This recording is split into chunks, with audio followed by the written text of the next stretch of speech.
역대 대통령들을 돌이켜보면 유난히 재벌가의 혼맥이 많습니다.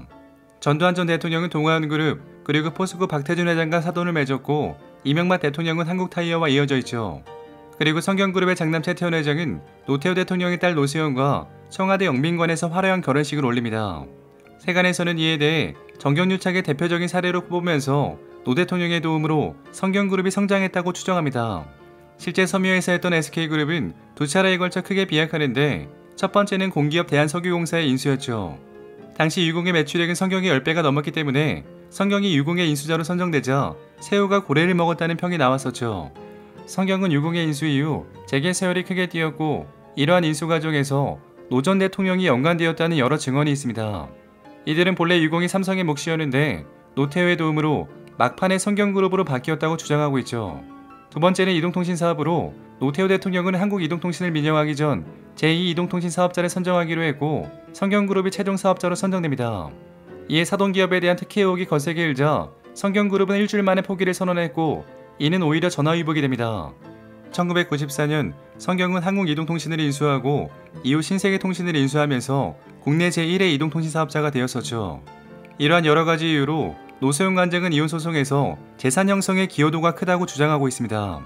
그리고 최근 법원은 최태원 회장에게 재산 분할로 1조 3,800억 원을 지급해야 한다는 판결을 내리면서 큰 화제가 되고 있습니다. 이는 노 전 대통령 덕분에 SK그룹이 성장했기 때문에 노 관장의 기여분이 어느 정도 있다고 판단한 것이었죠. 이와 같은 상황은 노 관장의 동생 노재현 씨를 떠올리게 합니다.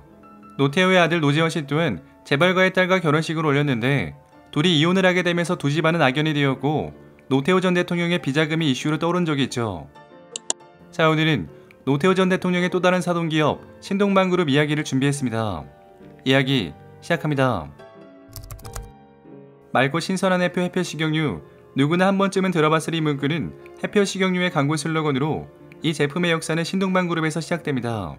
이 기업은 신덕균 명예회장이 일제강점기 시절 정미소를 차리면서 시작되었는데, 광복 이후에는 일본인들이 운영하던 대형 정미소들을 적산으로 몰아받는 큰 행운을 얻기도 했죠.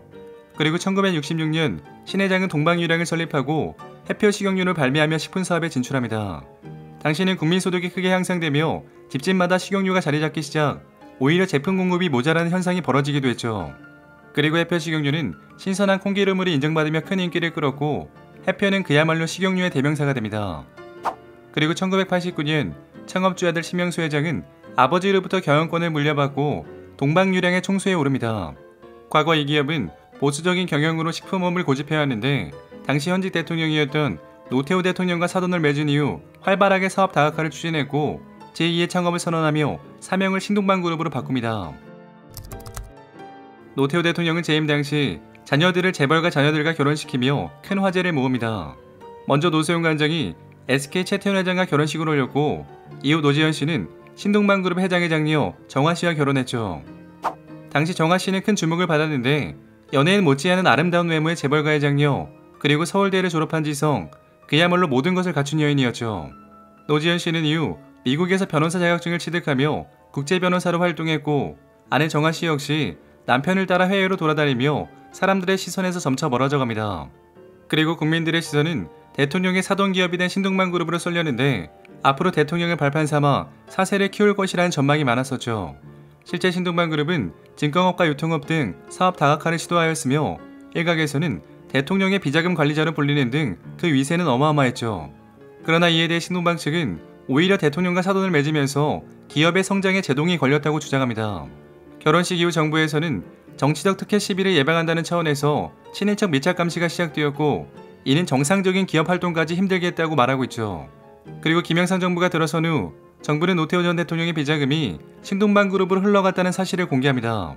당시 노 전 대통령의 비자금을 수사하던 검찰은 230억 원의 비자금이 신 회장에게 흘러간 것을 포착합니다. 그렇게 한간에 떠돌던 대통령 사돈의 비자금 창구라는 사실이 수면 위로 올라온 것이었죠.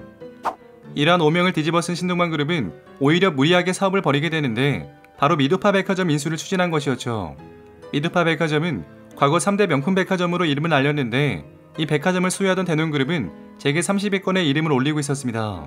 신동방그룹은 이 미도파 백화점을 인수하기 위해 주식을 대량으로 매입하며 기업 간 전쟁이 시작됩니다.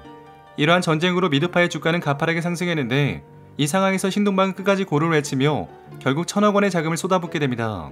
그러나 이 싸움은 그 누구도 승리하지 못하고 모두가 몰락하는 결말을 맞이합니다. 대농은 방어에는 성공했지만 자금난에 빠진 상황에서 외환위기까지 겹치면서 그룹이 해체되는 비운의 결말을 맞게 됩니다. 반대로 M&A에 앞장섰던 신동방은 미도파의 주가가 폭락하면서 막대한 손해를 입게 되었고 결국 워크아웃 기업으로 지정되고 말았었죠. 이후 신동방의 회표는 참치로 유명한 사조그룹에 매각되며 사조회표로 사명을 변경하여 현재까지 그 명성을 이어오고 있습니다. 그리고 노지현과 신정화의 이혼으로 인해 대통령과의 혼맥도 끊기게 됩니다. 때는 2011년 사람들의 관심에서 멀어져 있던 노지현 신정화 부부가 관심을 받기 시작합니다. 신씨가 노지현을 상대로 외도를 했다는 이유로 홍콩 법원에 이혼 소송을 제기한 것이었죠. 신씨는 홍콩 법원에서 소송을 제기한 이유에 대해 이렇게 설명합니다. 2010년 가을쯤 노씨가 외도를 한다는 사실을 알고 사과와 재발 방지를 요구했지만 노씨는 반성하는 기색이 전혀 없었다. 만약 한국 법원에 소송을 내면 금방 드러날 것 같아 양가와 아이들을 생각해 조용히 처리하려고 홍콩 법원에 이혼 소송을 낸 것이었다.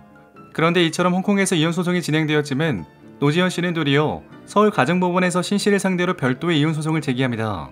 이처럼 이혼 소송이 두 개국에서 진행되는 것에 대해 신 씨는 언론과의 인터뷰를 통해 엄청난 비밀을 폭로했죠. 노 씨는 재산 숨기기에 급급했다. 홍콩 법원에서 노 씨의 재산 공개를 명령했지만 재산 공개에 응하지 않았다. 노 씨는 재산 공개를 피하기 위한 술책으로 한국의 법원을 택한 것이다. 실제로 홍콩에서는 이혼 소송이 제기되면 부부가 각자 재산을 법원에 공개하고 법원은 두 사람의 재산 내역과 기여도 등을 감안하여 재산 분할 명령을 내리고 있죠. 이 이혼 소송의 핵심은 재산 분할로 노 전 대통령의 비자금이 다시금 수면 위로 떠오릅니다. 많은 사람들은 이들의 법정 싸움으로 의혹만 무성했던 비자금이라는 판도라 상자가 열릴지 여부에 관심이 쏠렸었죠. 그러다 노태우 전 대통령은 사돈 신명수 회장이 비자금 관리인이었다고 공개하면서 이 싸움은 집안 싸움으로 번지게 됩니다. 노 전 대통령 측은 대검에 진정서를 내며 이렇게 주장했죠. 과거 신 회장에게 돈 관리를 부탁하며 비자금을 건넸었다. 그러나 신 회장은 자신의 비자금으로 사들인 빌딩을 담보로 개인의 빚을 갚는 등 자신의 동의 없이 마음대로 써버렸다. 이 돈을 찾는다면 그동안 완납하지 못한 비자금 추징금도 낼 수 있다. 과거 신 회장은 노 전 대통령이 맡긴 비자금 230억 원을 국가에 반납하라는 명령을 받은 바 있는데 그런데 비자금이 더 있다는 것이 노 전 대통령 측의 주장이었죠. 그리고 이에 많은 사람들은 노 전 대통령의 추징금에 관심을 갖기 시작하면서 그의 친구이자 동지였던 전두환 대통령의 추징금이 다시금 수면 위로 떠오릅니다. 당시 노 전 대통령의 추징금 미납액은 230억 원 정도였는데 전두환의 추징금과 비교하면 미미한 수준이었죠. 일각에서는 이를 두고 그래도 노태우가 전두환보다는 양심적이거나 순진한 편이라고 말합니다. 그러나 전직 대통령의 추징금을 연구하는 어떤 변호사는 이에 대해 적절한 평가가 아니다라고 주장합니다. 노 전 대통령이 지금까지 자신이나 직계가족의 재산으로 추징금을 내놓은 적이 없다. 그나마 납부된 추징금 대부분이 제3자에게 맡겨둔 채권을 국가가 받아낸 것이다. 이미 논란이 제기된 전두환 대통령 일가의 비자금과 비교하면 노 전 대통령 일가의 재산은 더욱 은밀히 감춰져 있을 수도 있다. 그런 의미에서 보자면 노 전 대통령이 전두환 대통령보다 한 수 위라고 볼 수 있다. 그리고 노 전 대통령 측의 비자금 발언 이후 신명수 회장이 80억 원을, 노 전 대통령의 동생 재호 씨가 150억 원을 대납하면서 이 싸움은 마무리됩니다. 그리고 신 씨는 노 씨를 상대로 홍콩 법원에 낸 소송에서 승소했고 노 씨가 서울 가정법원에 낸 소송을 취하하면서 이혼이 확정됩니다. 최고 권력자였던 노태우 대통령은 재벌과 혼맥으로 이어졌지만 결국 모두 악연으로 끝나고 말았습니다. 그리고 대통령의 사돈기업은 신동방과 같이 몰락하는 경우가 많습니다.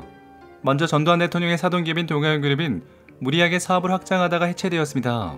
일각에서는 이에 대해 전두환 대통령의 사돈기업이란 점이 부각되어 일부 금융기관들이 결의를 꺼리면서 유동성 악화가 더욱 심화되었다고 말하기도 했죠. 두 번째로 박정희 대통령과 사돈관계였던 박상그룹 역시 과거에는 승승장구했지만 결국 역사 속으로 사라지고 말았습니다. 이처럼 대통령과 재벌가는 사돈으로 이어지는 경우가 많았지만 최근에는 그런 사례가 적어지고 있습니다. 이에 대해 재계 관계자의 말을 들어보며 이야기 마치겠습니다. 성장에 도움이 되지 않을까 하는 기대감에 과거에는 대통령과 사돈을 맺기 위해 애쓰던 기업이 있었다. 그러나 지금은 곱지 않은 시선 때문에 오히려 이를 원치 않은 경향이 생겼다. 오늘 이야기는 여기까지입니다. 재밌게 보셨다면 구독과 좋아요 부탁드립니다. 지금까지 역사비디오였습니다.